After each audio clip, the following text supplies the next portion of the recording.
안녕하세요 여러분. 12월 2일 목요일 매일 기도회 시작하겠습니다. 우리 말씀 듣기 전에 사도신경 고백합니다.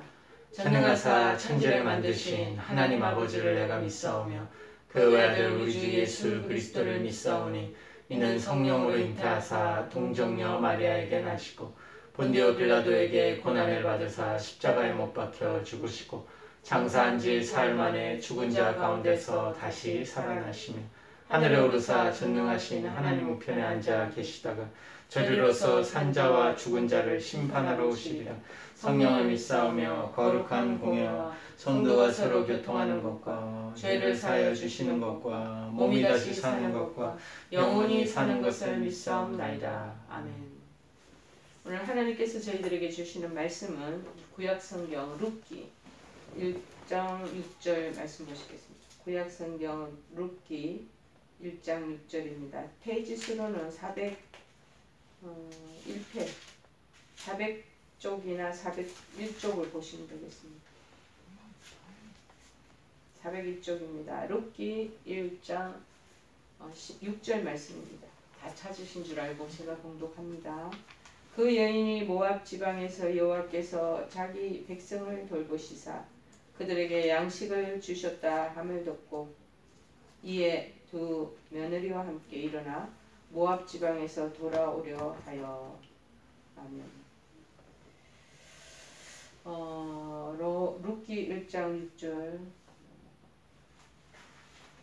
이 룻기의 특징은요, 구약성경에서 가장 오래된 역사 소설이라는 것입니다. 참 재밌어요. 그 당시 참혹한, 어떻게 보면 사사시대의 그 타락사, 그리고 전쟁으로 그냥 굉장히 얼룩진 그 역사를 기록한 그 당시 이 사사시대의 그 시대적 배경과 같은 맥락입니다. 같이 하기는 하지만 이 룻기는 한 이방 여인의 신앙과 그리고 헌신적인 사랑이 결국 하나님의 축복으로 보상을 받게 된다라는 굉장히 훈훈한 그러한 결과를 보여주고 있는 그러한 소설입니다. 특별히 사사시대 이스라엘의 이 추수 장면과 같은 생활상 그것을 우리가 볼 수도 있고, 또 그리고 기업을 무르는 절차, 뭐 나중에 보면 재판 같은 그런 풍습을 자세하게 나중에 1장 후반절 보면은 룻기에 전체적으로 깔려 있습니다. 그런데 주로 근동 지방의 엄격한 가부장적 사회 속에서도 주인공으로 등장하는 두 권의 책이 바로 이 룻기와 에스더스를 볼 수가 있습니다. 가부장적 사회에서는 전부 다 남자 중심적인 그런 문화적인 정서적인 그런 가족 배경을 가지고 있단 말이죠. 그런데 여성인 룻과 에스더가 등장하는 두 권의 책은 참 인상적입니다. 오늘 본문에서 6장 6절에 보면은 그 여인이 모압 지방에서 여호와께서 자기 백성을 돌보시사 그렇게 얘기를 하고 있는데, 여기서 돌보시사라는 말은 그 백성들에게 관심을 돌렸다 이 뜻입니다. 그래서 오늘 제가 제목도 하나님의 돌보심이라는 제목을 넣기로 하겠습니다. 하나님 관심을 돌렸다. 즉 그들의 형편을 살려주셨다. 식량을 주시려고 조처를 취하셨다라는 말씀을 얘기하는 것 여기 언급되죠. 그들에게 자기 백성을 돌보시사 그들에게 양식을 주셨다 함을 듣고 그렇게 말합니다. 자, 여러분 출애굽기 3장 16절에도 보면요, 너는 가서 이스라엘 장로들을 모으고 그들에게 이르기를 너희 여호와 너희 조상의 하나님 곧 아브라함과 이삭과 야곱의 하나님이 내게 나타나 이르시되 내가 너희를 돌보아 너희가 애굽에서 당한 일을 확실히 보았노라 하면서 돌봐주신다는 것을 언급한 내용들이 나타납니다. 여러분, 통상적으로 하나님의 징계가 임하면 백성들은 회개를, 그 당시 이스라엘 백성들 회개했고, 그리고 하나님께 그들은 또 회개하면서 하나님께 도움을 간청하는 내용들이 일상적으로 많이 나옵니다. 자, 그래서 하나님은 그때 자기 백성들 다시 돌아보게 하시는 거죠. 그냥 잘못된 죄를 저질렀어 징계를 내리셨다. 안 돌아보시고 그들을 그냥 내쳐 관심도 안 가지시는 게 아니라 무관심하는 것이 아니라 돌보신다라고 그렇게 표현하고 있습니다. 이러한 본문은 1절에 당시에 그 당시 사사시대에 흉년이 들었는데 이 흉년은 하나님의 징계였음을 암시해 주시고 계신다는 것이죠. 그죠? 사사들이 치리하던 때 1절에 보니까 그 땅에 흉년이 드니라. 자, 이 흉년 들은 것은 다 그 당시 사사시대에 너무 사람들이 타락하고 그리고 그 스스로 부패하고 하나님 신앙에서 벗어난 사람들, 자기의 소견대로 막 행하면서 사는 것, 자기 멋대로 산다는 것 쉽게 얘기하는 것. 하나님을 무서워하고 두려워하는 것은 찾아볼 수도 없고 요 정도 좀 어찌 보면은 현대가 사사시대 비슷하지 않냐. 하나님 어디 있냐. 교회 가는 거 그냥 업신여기고 무시하고 자기 그냥 중심적인 사상과 생각을 가지고 살아가는 시대가 점점 깊어지고 있지 않겠습니까? 자, 그런데 이 흉년이 하나님의 징계였구나. 어쩌면 이 코로나 세계적인 지금 팬데믹도 우리가 이 당시에 사사시대에 흉년 드는 거하고 비추어서 같은 맥락으로 생각할 수 있지 않겠나 그런 마음도 듭니다. 여러분 양식을 주셨다 함을 들었으므로 하나님께서 돌보시는 결과 기근이 이제 물러가고 다시 풍년이 찾아오게 되었다라는 것이죠. 그래서 이 나오미가 고향으로 돌아오려는 이유는 육체적인 그 양식 때문만은 아닌 것으로 우리가 받아들입니다. 그보다도 나오미가 이방 땅에 모압 땅에 살다가 남편을 이제 사별하게 됐죠. 남편 죽게 되고 그나마 의지했던 두 아들도 같이 어떻게 그렇게 잃어버리게 된지 모르겠습니다. 그러다 보니까는 그 마음이 얼마나 상실감에 새 가족들을 잃어버려 보세요. 기가 막히지 않겠습니까? 그러니까는 그 이방 땅에 와서 고향도 아니고 낯선 땅에 가서 자식도 둘이를 잃어버리고 남편도 죽었다. 그러면 어찌 이민 가서 그렇게 지내고 있다 생각해 보세요. 얼마나 기가 막힙니까? 자, 그런데 진정한 안식처가 이거 생각나지 않겠습니까? 진정한 안식을 얻고 싶은 마음이 이 나오미 마음에 있을 것 같아요. 그런 마음으로 고향으로 귀향하는 것을 우리가 이해해야 되겠습니다. 즉 육체 양식은 이 모압에서도 얻을 수 있었어요. 베들레헴이 흉년 들었을 때도 그 당시 모압은 흉년이 들지 않았어요. 그러니까 이 사람들이 베들레헴 흉년 들었을 때 남편 아비멜렉과 아들 둘 데리고 다 이 모압 땅으로 들어가게 됐잖아요. 그래서 아마도 양식을 얻기에는 부족하지 않았던 그 땅이었던 것 같아요. 그런데 이제 안식이 필요하니까 고향으로 돌아오는 귀경하게 되는 거예요. 귀향을 하는 거예요. 두 아들 남편을 잃어버린 그 트라우마, 상처받은 그녀의 영혼은 하나님 품 밖에서는 그 어느 곳에서도 위로받을 수 없었던 그 처지가 아니었나 느껴지는 거죠. 여러분, 우리 믿음의 사람들의 인생이란 남들이 가기를 정말 싫어하고 꺼려하는 협잡하고 거친 길을 우리가 걸어가고 있습니다. 그런 점에서 어쩌면 광야의 길의 여정과 똑같다 할 수 있지 않겠는가 그런 마음이 들죠.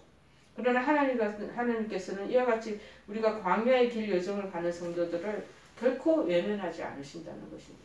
왜냐하면 하나님은 돌보시는 분이 우리를 돌보시는 분이시기 때문이라는 것. 이제 하나님의 이 돌보심에 대해서 우리가 생각해보고 지극히 작은 자에게도 돌보심을 잊지 않으시는 하나님의 사랑에 우리가 감사할 수 있어야 되지 않겠나 그런 마음이 듭니다. 첫째, 이 돌봄의 뜻이 뭐냐? 구약 성경에 보면 권고하다라고 이렇게 뜻이 나와 있더라고요. 권고. 여기는 돌보라다는 한국어로 편한 성경 영어 용어로 바뀌어졌지만 옛날 성경을 보면은 권고하다로 이렇게 번역되어 있어요. 이 히브리 단어 권고는 파카드라서 방문하다 혹은 순시하다의 뜻을 가지고 있다고 합니다. 그러니까 하나님이 위기에 처한 신자 개인에게나 혹은 신자들의 모여있는 그 무리, 그 공동체 가운데를 직접 찾아오셔서 순시한다는 거예요. 순방하셔서 그들이 당하고 있는 어려운 문제들을 친히 해결해 주시는 것을 가리킨다는 거예요. 그러니까 정부 고위 관리자들이 쉽게 얘기하면 옛날에 암행어사, 출두요, 그 어렵게 사는 사람들을 정부 왕이 직접 암행어사를 보내서 비밀리에 그 소를 순시하도록 하는 거예요. 상황적인 거를 살펴보도록 한다는 거. 방문해갖고 실제 그 상황을 눈으로 순찰하는 거죠. 그래서 여기 본문에서는 이스라엘 땅이 지난 세월 동안은 극한의 흉년, 위기에 놓여 있었지만 이제는 풍년을 맞이하게 된 사실을 가리켜 말하기를 여호와께서는 자기 백성을 돌아보셨다, 권고하사 라는 말로 사용하고 있다는 것. 그렇다 보면 우리가 지금 당하고 있는 여러 한 2년 가까이 이 팬데믹 상황도 어찌 보면은 흉년, 기근의 시대란 말이죠. 그럼 이것이 항구적으로 같이 계속 갈 것이냐? 이 일 때문에 지금 경제적인 난고에 처해 있는 그런 중소 연쇄 상인도 많고 비즈니스 하는 사람도 많이 있고 그 피해보는 또 백성들이 많이 있을 거 아닙니까? 이분들이 하나님을 얼마나 부르짖고 기도하고 그 안타까움을 호소하며 하나님 돌아보시고 권고하시는 거예요. 순시하셔서 직접 살펴보시고 마침내 이 기근과 흉년에서 풍년으로 하나님께서 전환시켜 주시지 않겠느냐는 것이죠. 여러분, 그런데 이 돌봄의 대상이 누구냐? 하나님 사랑이 많으신 분이지만요, 모든 사람을 다 돌보시지는 아니하십니다. 여러분, 당신의 백성들을 돌보시고 권고하시지만 그 중에서도 특히 당신을 두려워할 뿐더러 목마른 사슴이 시냇물을 찾아 헤매듯이 하나님을 정말 지극히 사모하며 정말 갈급해하는 인생에게 하나님을 찾아가신다. 절절히 하나님을 찾고 구하는 자에게 하나님께서 가까이 오시고 하나님께서 직접 그 위기 속에 그 고달픔 속에서 면제되도록 하나님께서 이끌어 가신다는 것. 자, 시편 42편 1절 2절에 이렇게 말합니다. 내가 붙드는 나의 종 내 마음에 기뻐하는 자. 하나님 기뻐하는 사람이 있다. 곧 내가 택한 사람을 보라. 내가 나의 영을 그에게 주었은즉 그가 이방에 정의를 베풀리라. 그는 외치지 아니하며 목소리를 높이지 아니하며 그 소리를 거리에 들리게 하지 아니하며 상한 갈대를 꺾지 아니하며 꺼져가는 등불을 끄지 아니하고 진실로 정의를 시행할 것이며. 자, 어떻습니까? 정말 하나님께서 기뻐하시고 하나님의 택한 사람은 정말 막 지금 갈대가 꺼지려고 그래. 얼마나 위기에 일식에 처해 있습니까? 등불이 막 꺼져지는 심지가 막 바닥이 나 있어. 그렇지만은 꺼져가는 등불도 끄지 않도록 해주시고 지금 기근에 목말라 있는 그들을 하나님께서 불쌍히 여기셔서 돌봐주신다는 거예요. 하나님의 도우심 없이는 한시라도 살 수 없다고 믿는 사람을 하나님께서 돌봐주신다. 하나님 없어도 괜찮아. 내 힘으로 살 수 있어. 뭐 남은 돈, 남은 내 여건 뭐 충분한데. 이러면 하나님이 그 부분에 대한 거 특별히 직접 하나님께서 오셔서 그 부분을 돌봐주신다는 것을 하나님께서 말씀하시는 것이 아니라 정말 자신의 힘과 지혜를 의지하는 사람은 하나님 도우심을 받을 수 없게 내버려두는 것. 그러한 인생에 대해서 그대로 방치할. 자신의 힘과 지혜를 의지하다가 결국 심각한 낭패에 빠지도록. 그렇게 빠져봐야지 또 하나님이 도우심을 그 사람들을 또 깨닫게 되잖아. 내버려 방치한다면 낭패에 빠지도록 하시는 거예요. 근데 낭패에 빠진 것을 하나님이 그 사람 훈련시키고 단련시키기 위해서 하시는데 옆에서 꼭 자꾸 도와주는 사람이 있어. 그것도 하나님 기뻐 안 하시는 거예요. 여러분, 하나님께서 직접 다스리시도록 가만히 그냥 내버려 두시는 거. 그래서 그 사람이 하나님의 은혜를 깨닫고 하나님을 바라보고 부르짖게 만들어야지. 자꾸 같은 식구라고 도와준답시고 이것저것 자꾸 돕다 보면 그 사람이 그리고 하나님 연단의 그 과정과 길이 자꾸 길어지기만 한다는 거죠. 자, 그래서 자신을 의지하고 자기의 힘을 의지하는 사람들을 패역한 인생에 대해서는 하나님께서 기뻐하지 않는다. 에레미야서 17장 5절에 말합니다. 무릇 사람을 믿으며 육신으로 그의 힘을 삼고 마음이 여호와에게서 떠난 그 사람은 저주를 받을 것이라. 이렇게까지 아주 상응한 얘기들을 해주십니다. 우리는 하나님의 권고를 하나님의 돌봄을 받을 만한 사람인지 우리 자신의 신앙을 한번 돌아보시기를 바라겠습니다. 여러분, 세 번째는 권고의 때가 있다는 것, 돌봄의 때가 있다는 것, 타이밍이 있다는 것. 하나님 우리가 평안할 때도 환난을 당할 때도 똑같이 돌봐주십니다. 그런데 그런 평안할 때의 돌보심은 우리가 환난을 당할 때 체험하게 되는 이 돌보심과 성격이 매우 사뭇 다릅니다. 자, 왜냐하면 우리가 환난을 당할 때 하나님은 당신의 특별한 권능과 함께 우리에게 찾아오시기 때문이라는 것입니다. 그래서 당신의 권능의 손을 직접 펼치고 우리를 그 환난에서 건지시고 혹은 그 환난을 능히 이길 수 있도록 해주신다는 것. 따라서 우리가 만일 지금 환난을 당하고 있습니까? 질병의 어려운 상황에 처해 있습니까? 아무런 도움이 없는 그 상황에 여러분 내팽개져 있다고 생각하십니까? 그런 마음이 드세요?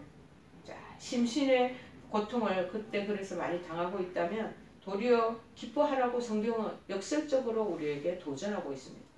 베드로전서 4장 13절에 말합니다. 오히려 너희가 그리스도의 고난에 참여하는 것으로 즐거워하라.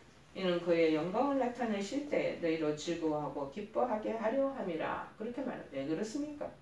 그것은 그러한 환난의 때에는 하나님의 건 특별한 돌봄을 체험할 절호의 기회라는 것입니다.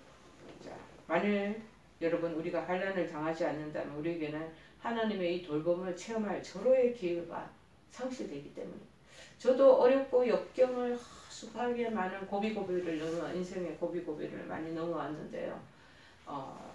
제가 그 환난의 때, 그 역경의 위기의 때 정 하나님 앞에 절박하게 부르짖고 그랬을 때 하나님 저를 만나 주셨거든요. 저를 환난의 그 시기 그 상황에서 건져 주셨거든요. 그거가 저한테 큰 체험할 기회가 됐어요. 하나님 앞에 바로 설 수 있고 요지부동하게 제가 뿌리를 내릴 수 있는 굉장히 그때의 근거가 됐기 때문에 저도 마찬가지라고 충분히 고개가 거듭겨집니다. 따라서 우리 믿음의 사람들은요, 환난 당하더라도 그래서 염려하지 말아야 된다는, 태평세월처럼 아무것도 안 하고 그냥 하나님 다 해결해 주시겠지 그런 뜻이 아니라 내가 하나님을 자꾸 구해야죠. 절실히 하나님의 뜻에 내 신앙적인 관점을 자꾸 맞추면서 내가 뭐가 잘못됐나, 하나님 이 상황에서 나에게 뭐를 깨닫게 해주시려나, 그 안에 영적인 해석을 하고 영적인 의미를 계속 추구하는 것이 필요하겠죠. 그럴 때 그 환난에서 벗어나게 되면요, 여러분의 신앙이, 여러분의 영적인 그 레벨이 업그레이드 되고 신앙의 성숙이 이때 여러분을 도약하게 하는 계기가 된다는 것입니다. 그래서 요한복음 16장 33절에 말하기를 세상에서는 너희가 환난을 당하나 담대하라, 내가 세상을 이기었노라, 그렇게 말합니다. 극한의 위기에 처했어도 그래서 담대하라는 거 말씀하잖아요. 이사야서 41장 10절에 말합니다. 두려워하지 말라, 내가 너와 함께하노라, 놀라지 말라, 나는 내 하나님이 되리라, 내가 너를 굳세게 하리라, 참으로 너를 도와주리라, 참으로 나의 의로운 오른손으로 너를 붙들리라. 그래서 하나님 우리에게 친히 찾아와 주시고 신방해 주시고, 그런 다음에 우리 원수들을 다 물리치시고, 여러분이 당하고 있는 그 질병의 그 사단의 어두운 세력을 다 물리치시고 우리에게 놀라운 승리를 가져다 주기 때문이라는 것이죠. 여러분, 우리 믿음의 사람들은요, 성도들은요, 이 세상에 살되 이 세상의 사람이 아니라는 걸 우리가 아셔야 돼요. 그래서 우리 신자들은 뭐냐? 나그네와 같다, 그렇게 얘기해요. 나그네. 자, 그래서 우리가 이 세상에서 나그네들이 우리 집이 아닌 그 남의 땅에서 살기 때문에 얼마나 고충이 많습니까? 그렇죠? 그들도 이방인들한테도 눈총받고 업신여김 당하고 뭐 그런 데가 있단 말이에요. 자, 그 어려움을 겪을 수밖에 없어요. 적어도 우리가 주님 뜻대로 살고자 한다면 더 우리를 미워하고 더 우리를 시기하고 더 우리를 하대하고 그런다는 것이죠. 자, 그래서 디모데후서 3장 12절에 말합니다. 무릇 그리스도 예수 안에서 경건하게 살고자 하는 자는 박해를 당하리라, 박해를 받으리라, 그렇게 말합니다. 그러나 우리들은 낭망하지 않고 도리어 당당히 믿음의 행진을 할 수 있어야 된다는 것이죠. 왜냐하면 그 전능하신 하나님은 우리가 위험할 때 우리를 적시 돌봐주시고 결국은 우리를 건져주시기 때문이라는 것입니다. 따라서 우리는 주님의 뜻대로 살아가도록 우리가 이 표적을 전했으면 표적을 향해서 나가야 된다는 것이죠. 그리고 주님을 위해서 고난당하고 있습니까? 고난당하기를 두려워하지 말라는 것입니다. 오직 그리할 때마다 우리는 하나님의 돌보시는 은혜를 더 뼈저리게, 더 진실되게, 더 생생하게 여러분 체험할 수 있기 때문에 풍성한 삶을 살게 될 것이라고 역설하고 있습니다. 오늘 주시는 이 말씀, 하나님의 돌봄에 대한 것을 생각하시며 나가는 저와 여러분 되기를 바랍니다. 찬송가 408장 찬양하시겠습니다. 나 어느 곳에 있든지 늘 마음이 편하다. 주 예수 주신 평안함 늘 마음속이 늘 평안해. 나의 마음속이 늘 평안해. 악한 죄 파도가 많으나 마음이 늘 평안해. 내 마음에 솟는 영생수 한없이 흐르니 목마름 다시 없으며 늘 평안하도다. 나의 마음속이 늘 평안해. 나의 마음속이 늘 평안해. 악한 죄 파도가 많으나 마음이 늘 평안해. 오늘 루스를 통해서 우리에게 주시는 권고의 말, 어느 곳에 있든지 하나님 우리를 돌보시고 이끄시기에 마음이 평안한 그러한 하루 일과를 보내시기 바랍니다. 우리 주기도문으로 마치겠습니다. 하늘에 계신 우리 아버지여, 이름이 거룩히 여김을 받으시오며 나라의 마옵시며 뜻이 하늘에서 이룬 것 같이 땅에서도 이루어지이다. 오늘날 우리에게 일용할 양식을 주옵시고 우리가 우리에게 죄 지은 자를 사하여 준 것 같이 우리의 죄를 사하여 주옵시고 우리를 시험에 들게 하지 마옵시고 다만 악에서 구하옵소서. 대개 나라와 권세와 영광이 아버지께 영원히 있사옵나이다. 아멘.